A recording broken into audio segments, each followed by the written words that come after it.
Hello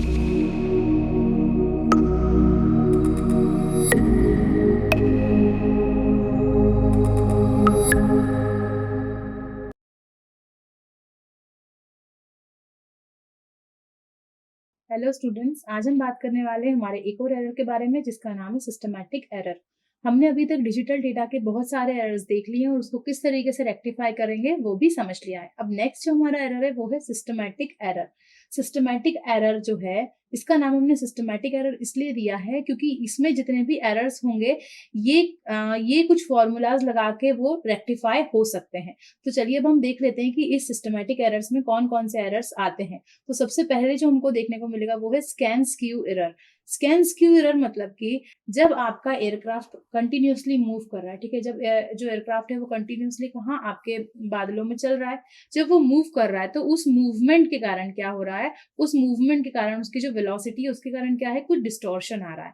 ये वाला जो डिस्टॉर्शन है, ठीक है, ये वाला जो डिस्टॉर्शन है, इसी डिस्टॉर्शन को हम क्या बोल देते हैं, स्कैन स्क्यू एरर बोल देते हैं, जो कि किसके कारण आ रहा है, हमारा वेलोसिटी के कारण आ रहा है। तो हो सकता है कि जब एक जगह से दूसरी जगह तक वो प्लेन जाए और उसकी वेलोसिटी जो कंटिन्यूअसली चेंज हो रही है, उसके कारण हमको बहुत सारे एरर्स उसमें देखने को मिले। हो सकता है उसकी जो कोई स्कैन लाइन है उसमें एरर आ जाए, या फिर हो सकता है उसके कुछ पिक्सल्स में एरर आ जाए, तो उसको हम क्या बोलेंगे, स्कैन स्क्यू एरर।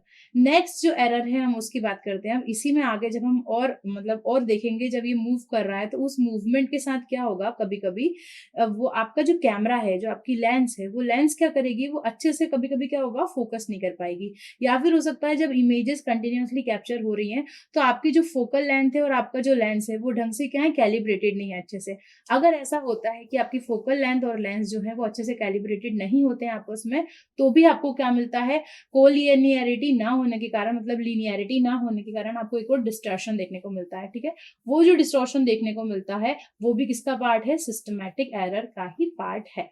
ठीक है, इसके अलावा एक और एरर है, उसको बोल सकते हैं हम क्रॉस ट्रैक डिस्टॉर्शन। जैसे हमने बात की थी अभी, जिसकी हमने बात की थी पहले, कौन सा एरर था वो, स्कैन स्क्यू। स्कैन स्क्यू जैसा ही है ये वाला एरर भी, क्रॉस ट्रैक डिस्टॉर्शन। इसमें क्या होता है, जो हम इमेजेस कैप्चर कर रहे हैं कंटिन्यूअसली, ठीक है, अगर हम वो अक्रॉस द ट्रैक करें, अक्रॉस द ट्रैक क्या करें, उस इमेजेस को कैप्चर करें, तो उनका जो हमको रिजल्ट देखने को मिलेगा उसमें हमको क्या देखने को मिलेगा कि वो जो पिक्सल्स हैं, जो आपकी पिक्सल वाली लाइन है, वो पिक्सल जो है वो स्क्वायर ना होके कुछ कुछ अलग प्रोपोर्शन में बड़े हुए हैं। या तो वो पिक्सल जो है वो बड़े हो गए हैं, या तो वो जो पिक्सल्स हैं वो छोटे हो गए।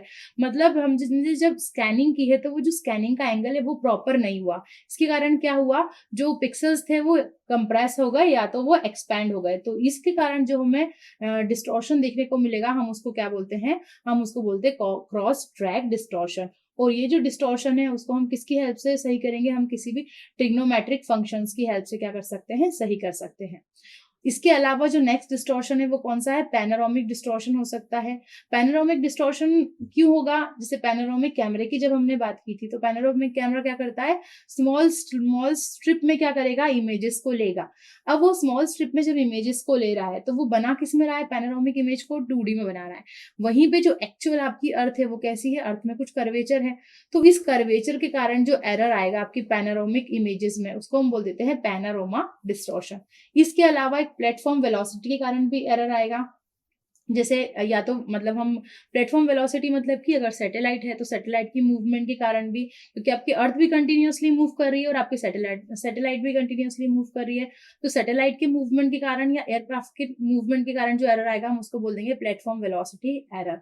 इसके अलावा एक और एरर होगा जो किसके कारण आएगा, अर्थ के रोटेशन के कारण आएगा। जब अर्थ कंटिन्यूअसली रोटेट कर रही है, ठीक है, तो हम जो इमेजेस हम कैप्चर करेंगे, जो हमें इमेजेस मिलेंगी, वो हमें इमेजेस कैसी मिलेंगी, हो सकता है थोड़ी सी डिस्टॉर्टेड मिल जाए, हो सकता है जो हमें एक्चुअल उसका शेप मिलना था किसी भी ऑब्जेक्ट का वो एक्चुअल शेप ना मिले। ये हमको कब देखने को मिलेगा, जब हम कंटिन्यूअसली बहुत सारा डेटा कलेक्ट कर रहे हैं। अगर हम छोटा छोटा डेटा कलेक्ट करेंगे तब हम कर्वेचर को अवॉइड कर सकते हैं।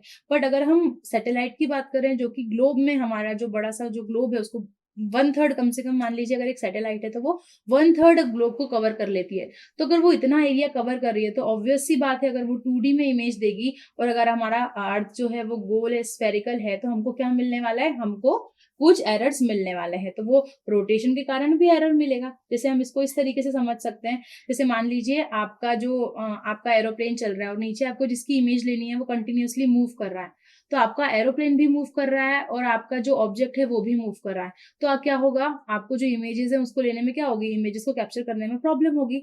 वही सेम कंडीशन सैटेलाइट और अर्थ के साथ भी है। अर्थ कंटिन्यूअसली मूव करेगी जिसके कारण क्या हो जाएगा, हमको कुछ एरर देखने को मिलेगा।